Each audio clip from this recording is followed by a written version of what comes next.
कर्दम और देवहूति का विहार। श्री मैत्रेय जी ने कहा, विदुर जी, माता पिता के चले जाने पर पति के अभिप्राय को समझ लेने में कुशल साध्वी देवहूति कर्दम जी की प्रतिदिन प्रेम पूर्वक सेवा करने लगी, ठीक उसी तरह जैसे श्री पार्थ जी भगवान शंकर की सेवा करती हैं। उसने काम वासना, दम्भ, द्वेष, लोभ, पाप और मद का त्याग कर बड़ी सावधानी और लगन के साथ सेवा में तत्पर रहकर विश्वास, पवित्रता, गौरव, संयम, सुष्ठुता, प्रेम और मधुर भाषण आदि गुणों से अपने परम तेजस्वी पति देव को संतुष्ट कर लिया। देवहूति समझती थी कि मेरे पति देव से भी बढ़कर है, इसलिए वे उनसे बड़ी बड़ी आशाएं रखकर उनकी सेवा में लगी रहती थी। इस प्रकार बहुत दिनों तक अपनी अनुवर्तन करने वाली उस मनुपुत्री को व्रतादि का पालन करने से दुर्बल हुई देवर्षि श्रेष्ठ कर्दम को दयावश कुछ खेद हुआ और उन्होंने उससे प्रेम गदगद वाणी में कहा। कर्दम भी बोले, मनुनंदिनी, तुमने मेरा बड़ा आदर किया है। मैं तुम्हारी उत्तम सेवा और परम भक्ति से बहुत संतुष्ट हूँ। सभी देहधारियों को अपना शरीर बहुत प्रिय एवं आदर की वस्तु होता है, किंतु तुमने मेरी सेवा के आगे उसके क्षीण होने की भी कोई परवाह नहीं की। अतः अपने धर्म का पालन करते रहने से मुझे तप, समाधि, उपासना और योग के द्वारा जो भय और शोक से रहित भगवत प्रसाद स्वरूप विभूतियां प्राप्त हुई हैं, उन पर मेरी सेवा के प्रभाव से अब तुम्हारा भी अधिकार हो गया है।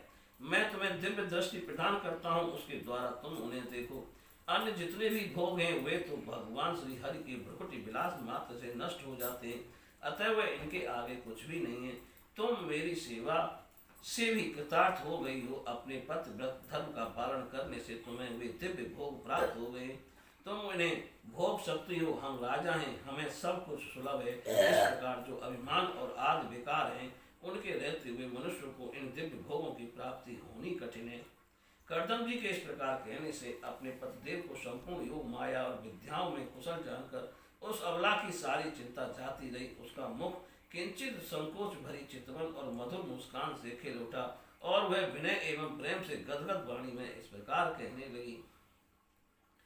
देवहूति ने कहा, द्विज श्रेष्ठ स्वामी, मैं ये जानती हूँ कि कभी निष्फल न होने वाली योग शक्ति और त्रिगुणात्मक माया पर अधिकार रखने वाले आपको ये सब ऐश्वर्य प्राप्त हैं, किंतु प्रभु, आपने विवाह के समय जो प्रतिज्ञा की थी, गर्भाधान होने तक मैं तुम्हारे साथ गृहस्थ सुख का भोग करूंगा, उसकी अब पूर्ति होनी चाहिए, क्योंकि श्रेष्ठ पति के द्वारा संतान प्राप्त होना पतिव्रता स्त्री के लिए महान लाभ है। हम दोनों के समागम के लिए शास्त्र के अनुसार जो कर्तव्य हो उसका आप उपदेश दीजिए और उपटन, गंध, भोजन आदि उपयोगी सामग्रियां भी जुटा दीजिए, जिससे मिलन की इच्छा से अत्यंत दीन दुर्बल हुआ मेरा ये शरीर आपके अंग संग के योग हो जाए, क्योंकि आपकी काम वेदना से मैं पीड़ित हो रही हूँ। स्वामी, इस कार्य के लिए एक उपयुक्त भवन तैयार हो जाए, इसका भी विचार कीजिए। मैत्रेय जी कहते हैं, विदुर जी, कर्दम मुनि ने अपनी प्रिया की इच्छा पूर्ण करने के लिए उसी समय योग में स्थित होकर एक विमान रचा जो इच्छानुसार सर्वत्र जा सकता था। यह विमान सब प्रकार के इच्छित भोग सुख प्रदान करने वाला, अत्यंत सुंदर, सब प्रकार के रत्नों से युक्त, सब संपत्तियों की उत्तरोत्तर वृद्धि से संपन्न था, मणिमय खम्भों से सुशोभित था।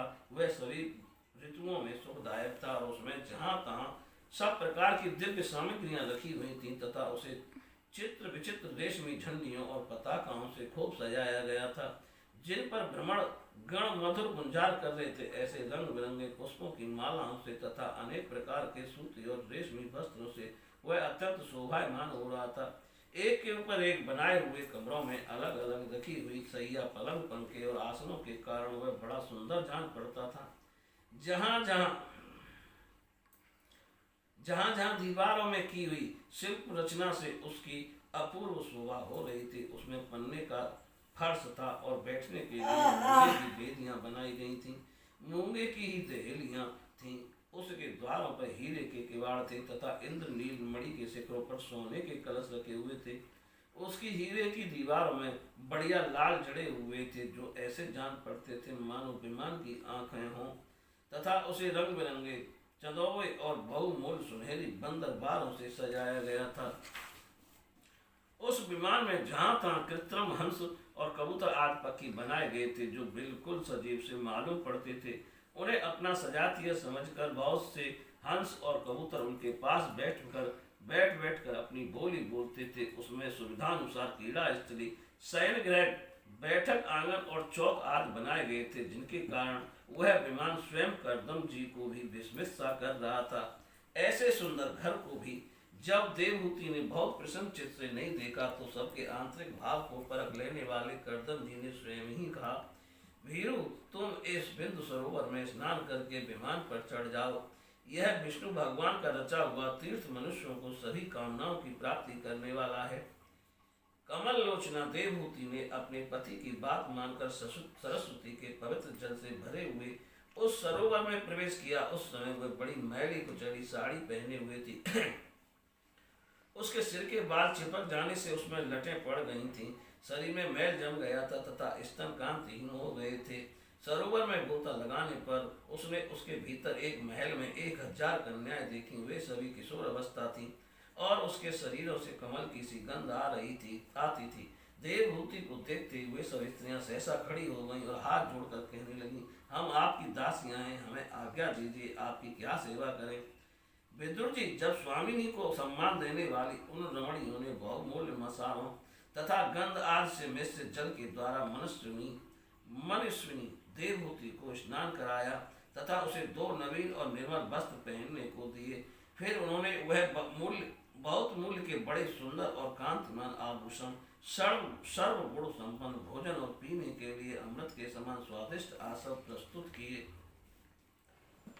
अब देवहूति ने दर्पण में अपना प्रतिबिंब देखा तो उसे मालूम हुआ कि वह भांत भांत के सुगंधित फूलों के हारों से विभूषित है। स्वच्छ वस्त्र धारण किए हुए उसका शरीर भी निर्मल और कांतिमान हो गया तथा उन कन्याओं ने बड़े आदर पूर्वक उसका मांगलिक श्रृंगार किया है। उसे सिर से स्नान कराया गया है। सिर से स्नान के पश्चात अंग अंग में सब प्रकार के आभूषण सजाए गए हैं तथा उसके गले में हार उमेल, हाथों में कंगन और पैरों में चमचमाते हुए सोने के पायजे सुशोभित हैं। कमर में पड़ी हुई सोने की रत्न जटित करदनी से, बहुमूल्य मणियों के हार से और अंग अंग में लगे हुए कुंकुमादि मंगल द्रव्यों से उसकी अपूर्व शोभा हो रही है। उसका मुख सुंदर दंतावली, मनोहर भौहें कमल की कली से स्पर्धा करने वाले प्रेम कटाक्ष में सुंदर नेत्र और नीली अलकावली से बड़ा ही सुंदर जान पड़ता है। विदुर जी, जब देवहूति ने अपने प्रिय पतिदेव का स्मरण किया तो अपने को सहेलियों के सहित वहीं पाया जहाँ प्रजापति करदम जी विराजमान थे। उस समय अनेकों सहस्त्रों स्त्रियों के सहित अपने प्राणनाथ के सामने देखकर उसे उनके योग्य का प्रभाव समझकर देवहूति को बड़ा विस्मय हुआ। शत्रु विजयी विदुर, जब करदम जी ने देखा कि देवहूति का शरीर स्नान करने से अत्यंत निर्मल हो गया है और विवाह काल से पूर्व उसका जैसा रूप था उसी रूप को पाकर वह अपूर्व शोभा से संपन्न हो गई है। उसका सुंदर वक्ष स्थल चोली से ढका हुआ है। हजारों विद्याधारियां उसकी सेवाएं में लगी हुई हैं तथा उसके शरीर पर बढ़िया बढ़िया वस्त्र शोभा पा रहे हैं। तब उन्होंने बड़े प्रेम से उसे विमान पर चढ़ाया। उस समय अपनी प्रिया के प्रति अनुरक्त होने पर भी करदम जी की महिमा मन और इंद्रियों पर प्रभुता कम नहीं हुई। विद्याधरियां उनके शरीर की सेवा कर रही थीं। खिले हुए कुदम के फूलों से श्रृंगार करके अत्यंत सुंदर बने हुए वे विमान पर इस प्रकार शोभा पा रहे थे मानो आकाश में तारागण से घिरे हुए चंद्रदेव विराजमान हो। उस विमान पर निवास कर उन्होंने दीर्घ काल तक कुबेर जी के समान मेरु पर्वत की घाटियों में विहार किया। वे घाटियां 8 लोकपालों की बिहार भूमि है। इनमें कामदेव को बढ़ाने वाली शीतल मंद सुगंध वायु चलकर उनकी कमनीय शोभा का विस्तार करती है तथा श्री गंगा जी के स्वर्ग लोक से गिरने की मंगलमय ध्वनि निरंतर गूंजती रहती है। उस समय भी दिव्य विद्याधरियों का समुदाय उनकी सेवा में उपस्थित था और सिद्ध गण वंदना किया करते थे। इसी प्रकार प्राण प्रिया देवहूति के साथ उन्होंने वैश्रम्भ, सुरसन, नंदन, पुष्पभद्र और चैत्र रथ आदि अनेकों देवोत्थानों तथा मानस सरोवर में अनुराग पूर्वक विहार किया। उस कांतिमान और इच्छा अनुसार चलने वाले श्रेष्ठ विमान पर बैठकर वायु के समान सभी लोकों में विचरते हुए करदम जी विमान विहारी देवताओं से भी आगे बढ़ गए। विदुर जी, जिन्होंने भगवान के भव भयहारी पवित्र पाद पदों का आश्रय लिया है, उन धीर पुरुषों के लिए कौन सी वस्तु या शक्ति दुर्लभ है। इस प्रकार महायोगी कर्दम जी, यह सारा भूमंडल जो द्वीप वर्ष आग विचित्र रचनाओं के कारण बड़ा आश्चर्यमय प्रतीत होता है, अपनी प्रिया को दिखाकर अपने आश्रम को लौट आए। फिर उन्होंने अपने को 9 रूपों में विभक्त कर रस सुख के लिए अत्यंत उत्सुक मनोहारी देवभूति को आनंदित करते हुए उसके साथ बहुत वर्षों तक विहार किया, किंतु उनका इतना लंबा समय एक मुहूर्त के समान बीत गया। उस विमान में रथ मुख को बढ़ाने वाली रामासक्त दंपति को अपने योग बल से सैकड़ों वर्षों तक विहार करते हुए भी वह काल बहुत थोड़े समय के समान निकल गया। आत्मज्ञानी कर्दम जी सब प्रकार के संकल्पों को जानते थे, अतः देवहूति को संतान प्राप्ति के लिए उत्सुक देख तथा भगवान के आदेश को स्मरण कर उन्होंने अपने स्वरूप के 9 विभाग किए तथा कन्याओं की उत्पत्ति के लिए एकाग्रचित से अर्धांग रूप में अपनी पत्नी की भावना करते हुए उसके गर्भ में वीर स्थापित किया। इससे देवहूति के एक ही साथ 9 कन्याएं पैदा हुईं। वे सभी सर्वांग सुंदरी थीं और उनके शरीर से लाल कमल की सी सुगंध निकलती थी। इसी समय शुद्ध स्वभाव वाली सती देवहूति ने देखा कि पूर्व प्रतिज्ञा के अनुसार उसके पतिदेव संन्यास आश्रम ग्रहण करके वन को जाना चाहते हैं, तो उसने अपने आंसुओं को रोककर ऊपर से मुस्कुराते हुए व्याकुल एवं संतप्त हृदय से धीरे धीरे अति मधुर वाणी में कहा। उस समय वह सिर नीचा किए हुए अपने नखमणि मंडित चरण कमल से पृथ्वी को कुरेद रही थी। देवहूति ने कहा, भगवान, आपने जो कुछ प्रतिज्ञा की थी वह सब तो पूर्णतः निभा दी, तो भी मैं आपकी शरणागत हूँ, अतः आप मुझे अभयदान और दीजिए। ब्राह्मण इन कन्याओं के लिए योग्य वर खोजने पड़ेंगे और आपके वन को चले जाने के बाद मेरे जन्म मरण शोक को दूर करने के लिए भी कोई होना चाहिए। प्रभु, अब तक परमात्मा से विमुख रहकर मेरा जो समय इंद्रिय सुख भोगने में बीता है वह तो निरर्थक ही गया। आपके परम प्रभाव को न जानने के कारण ही मैंने इंद्रियों के विषयों में आसक्त रहकर आपसे अनुराग किया तथा यह भी मेरे संसार को भय को दूर करने वाला ही होना चाहिए। अज्ञानवश सत्पुरुषों के साथ किया हुआ जो संग संसार बंधन का कारण होता है, वही सत्पुरुषों के साथ किए जाने पर असंगता प्रदान करता है।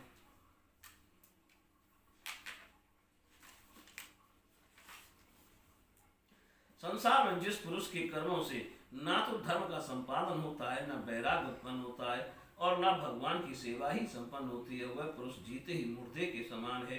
अवश्य ही मैं भगवान की माया से बहुत ठगी गई, जो आप जैसे मुक्तिदाता पतिदेव को पाकर भी मैंने संसार बंधन से छूटने की इच्छा नहीं की। बोलिए श्री कृष्ण भगवान की जय।